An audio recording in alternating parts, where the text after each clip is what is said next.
Um colunista escreveu há algum tempo que, nos primórdios da humanidade, os seres humanos que prestavam atenção nos leões sobreviveram e perpetuaram seus genes. Quem estava mais distraído com o movimento virava comida de leão. Naquele caso, o leão estava por ali esperando a primeira chance de pegar um ser humano primitivo, pouco atento, que nem sabia que o animal pudesse ser assim, tão agressivo. O leão corre a 80 km por hora. A média mundial de velocidade da internet móvel no mundo é de 48,49 megabytes por segundo. Na internet fixa é de 98,67 megabytes por segundo. Eu até que consultei umas pessoas para saber se é possível converter megabytes por segundo em quilômetros por hora, mas não consegui essa resposta. Só que é óbvio que o leão é mais lento do que a velocidade com que a informação circula pelo mundo nesses tempos de conectividade. Se a notícia corre, entre aspas, muito mais rapidamente do que um leão na savana, pode ser também potencialmente mais letal para muito mais gente desatenta. Esse é o Texto Casual, o podcast em que a gente compartilha e experimenta histórias que vão além dos textos com os quais trabalhamos no dia a dia. Eu sou a Blanche Amâncio. E eu sou a Dani Antunes. Neste episódio, nós vamos te levar a um tempo mais lento que um leão e tão romantizado quanto a savana africana. Vamos contar que Ribeirão Preto teve menos jornais em circulação do que São Simão. Que Carmen Miranda fez show de rádio aqui, na mesma emissora onde o Boni, o criador do padrão Globo, começou a carreira. E que a primeira TV local não foi nenhuma dessas que estão no ar até hoje.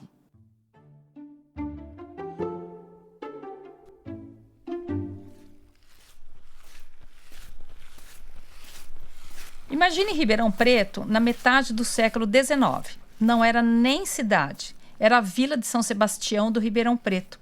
Um amontoado de casas que foram se formando ao redor de uma capela até ser alçada à condição de município. Imagine as ruas de terra, poeira levantando com a passagem de carroças, cavalos, bichos e um tanto de gente que trabalhava na roça. O café, as fazendas, a economia, enfim, foram empurrando a região rumo a...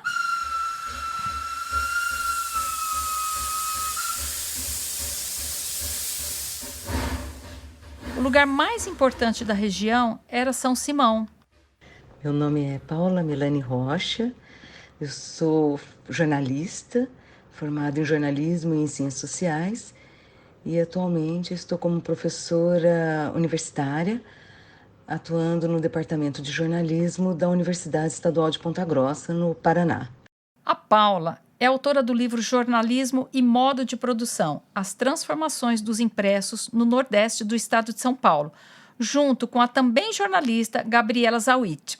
Só para ilustrar, como São Simão era mais próspero que Ribeirão, nesse intervalo de tempo de 1884 a 86, em São Simão já surgiram mais de 4 jornais. O Tamanduá, mesmo nome do rio que passa por ali, o Simonense, o Bagaceiro e o 7º Distrito.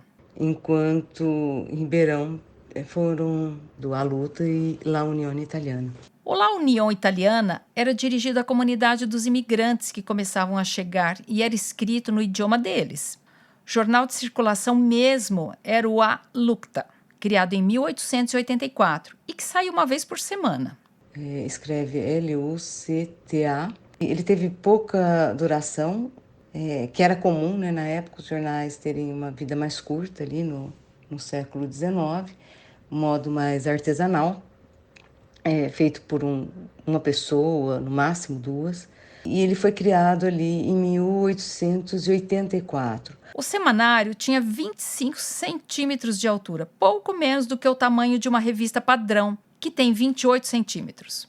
Ribeirão ainda teve o Ribeirão Preto, de 1889, o Sorriso e o Jornal de Notícias. Já no final do século XIX, existiam os especializados, o Diocesano, da Arquidiocese, a Palavra, do Grêmio Estudantil do Ginásio do Estado e pelo menos mais 7 jornais italianos. O Repórter, de 1891, começou bissemanal, com impressionantes 2.700 exemplares de tiragem, venda de assinatura, enfim, pacote completo. O Jornal do Oeste, de 1897, foi o primeiro a circular todos os dias e é considerado o embrião do Diário da Manhã, que resistiu por mais de 90 anos.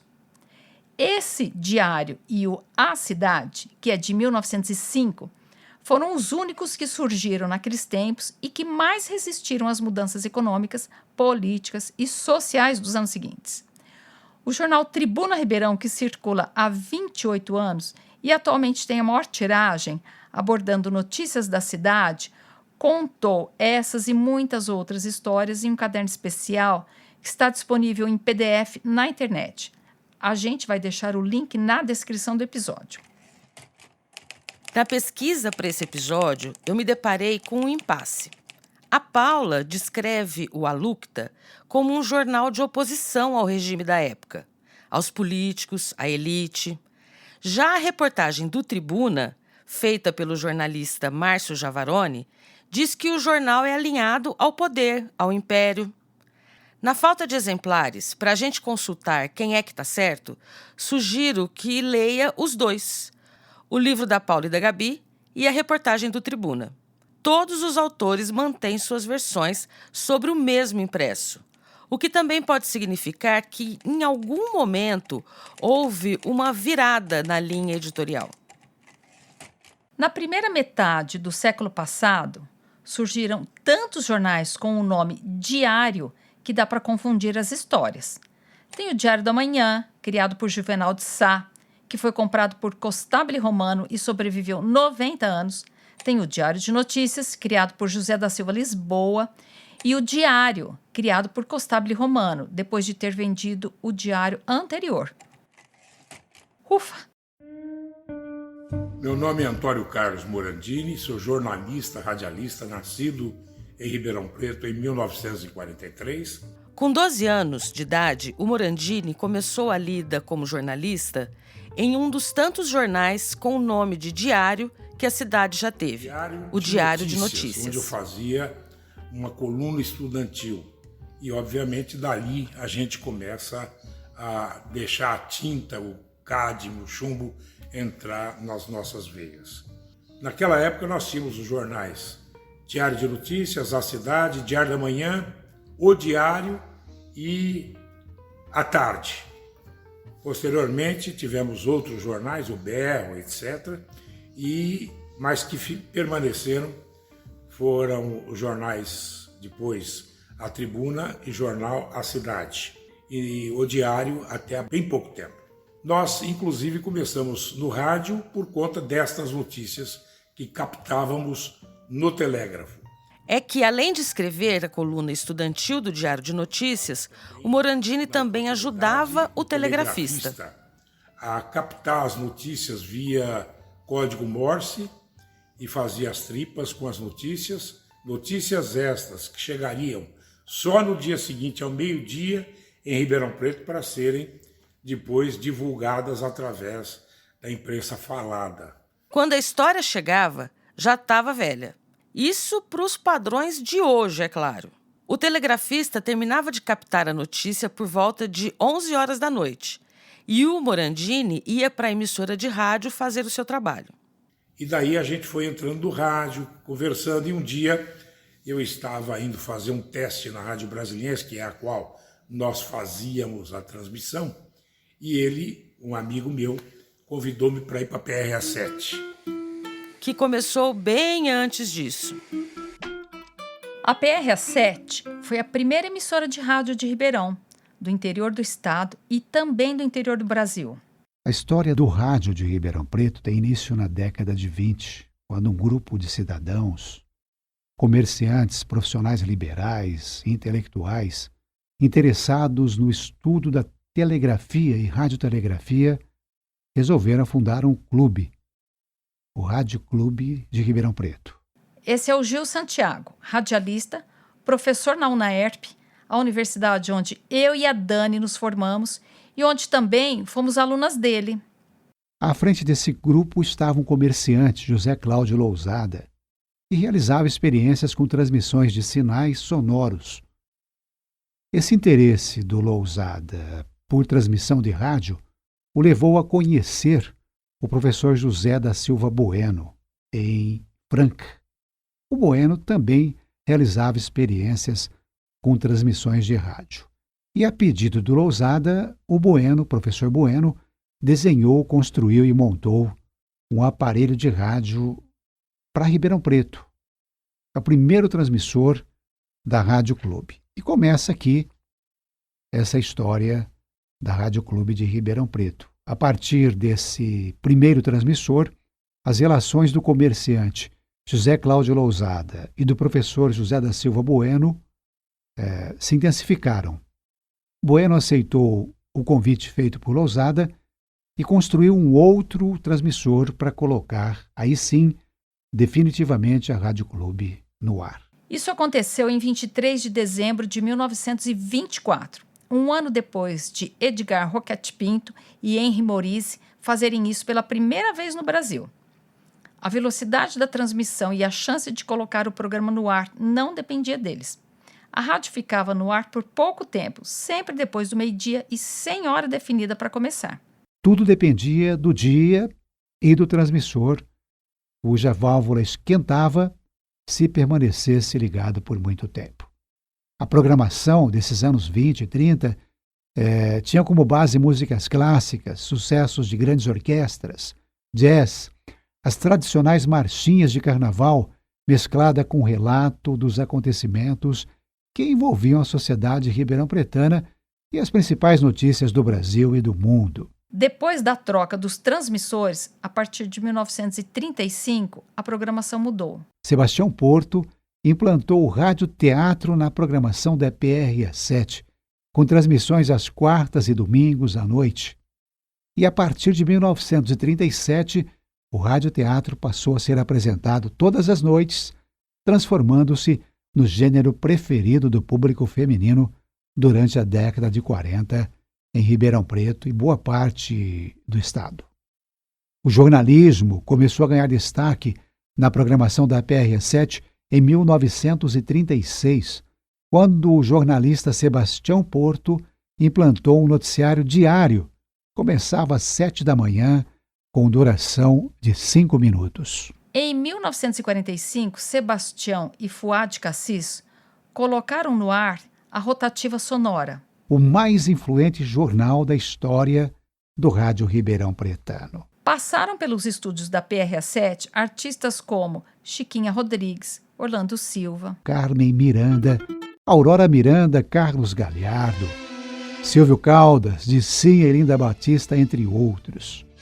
Os programas de auditório fizeram sucesso no final dos anos 40, transmitidos ao vivo do auditório da PRA7 na Américo Brasiliense com Amador Bueno. Nos anos de 1950, Bueno construiu o Palácio do Rádio, na rua Barão do Amazonas, esquina com a Francisco Junqueira. Tinha 3 andares, 4 estúdios para gravação de radionovelas, auditório com capacidade para 350 pessoas, estúdio para jornalismo, para programas musicais, enfim. Tinha até sala de ensaio para piano, orquestra e coral. Com essa estrutura, a PRA7 Rádio Clube tornou-se uma das principais referências do rádio brasileiro. De produtores a grandes nomes das artes, muita gente fez história nessa emissora. Rubens Luchetti, Rogério Cardoso, Lima Duarte, Moacir Franco. E, como pontuou Morandini, o Boni, da TV Globo, começou na PRA7, Ribeirão Preto. No caso, o Boni pai, não o do BBB. A eficiência do sistema de inserção comercial da PRA7 levou a agência Lintas, representando a Gessilever, a enviar para Ribeirão Preto José Bonifácio Sobrinho Boni para um estágio de várias semanas na emissora. Podemos dizer que essa foi a iniciação de Boni no meio de comunicação eletrônico, o Boni que consagrou-se depois como um dos criadores do padrão Globo de comunicação. O Morandini também passou pela PRA7. E eu fui e comecei a trabalhar sem teste, sem nada, direto. Tinha um cidadão fazendo o programa, terminou, já entrei, e daí eu fui repórter, fui disc jockey e fazia programas, etc. Era PRA7 a 7 naquele tempo. Tinha 17 anos. Posteriormente, eu fui para o jornal A Cidade e também passei da PRA7 para a Cultura. O transmissor da PRA7 ficou ligado até janeiro de 2023. E a Rádio Clube de Ribeirão Preto, sucessora histórica da PRA7, continua como Clube 1, operando em 96,7 MHz. A Rádio Clube AM não migrou para a frequência expandida, mas continua no ar, na missão de informar, principalmente, como Clube 1. Agora, na pesquisa para esse episódio, a coisa mais inusitada que eu encontrei foi a história da TV na cidade. Você sabe, Blanche, qual foi a primeira? Eu me lembro da Manchete, quando cheguei aqui nos anos 1990, vinda de Auriflama, e a IPTV já estava no ar. Pois é, e não é que não foi nenhuma dessas. Foi a TV Tupi.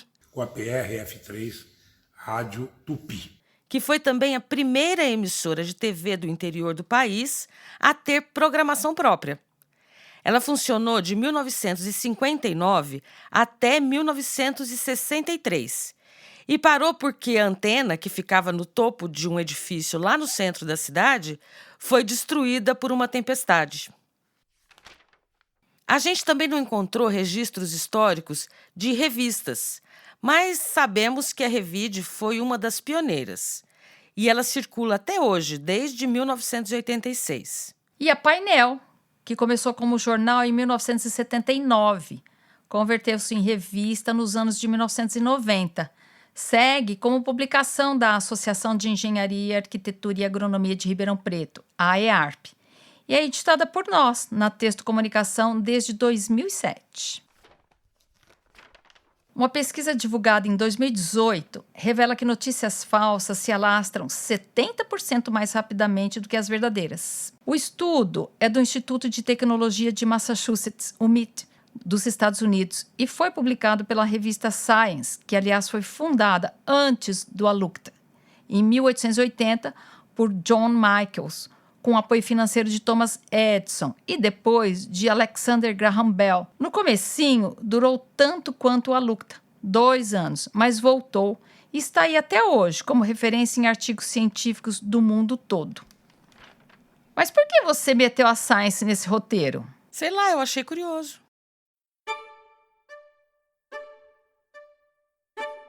Esse foi o primeiro episódio do Texto Casual, o podcast da Texto e Companhia, para compartilhar histórias que vão muito além do nosso dia a dia. Nós ficamos muito felizes com a disponibilidade da Paula, do Morandini, do Gil e da super torcida da Gabi. Obrigada, gente! Nesse episódio, nós usamos informações da reportagem do site Grandes Nomes da Propaganda, sobre o livro-reportagem dos jornalistas Robson Camp e Lohane Hamid, sobre a TV Tupi em Ribeirão Preto. Esse aqui, é claro, é um resumão de uma história que tem muitos fatos e personagens importantes. Os links para as fontes estão na descrição. Vale a pena ler tudo. A íntegra do depoimento do Gil sobre a PRA7 a gente vai publicar nos próximos dias. Para não perder, acione as notificações do seu tocador de podcasts preferido. Vale muito a pena. Nós estamos no YouTube da Texticia e nos principais tocadores, o Spotify, Deezer, Amazon Music e Apple Podcasts. Tudo exclusivamente em áudio, para você ouvir quando, como e onde quiser. Siga, acione as notificações e acompanhe essa temporada. Aproveita e compartilha com os amigos. Marca o @textocomunique na sua rede social para deixar 2 jornalistas muito felizes. Até a próxima!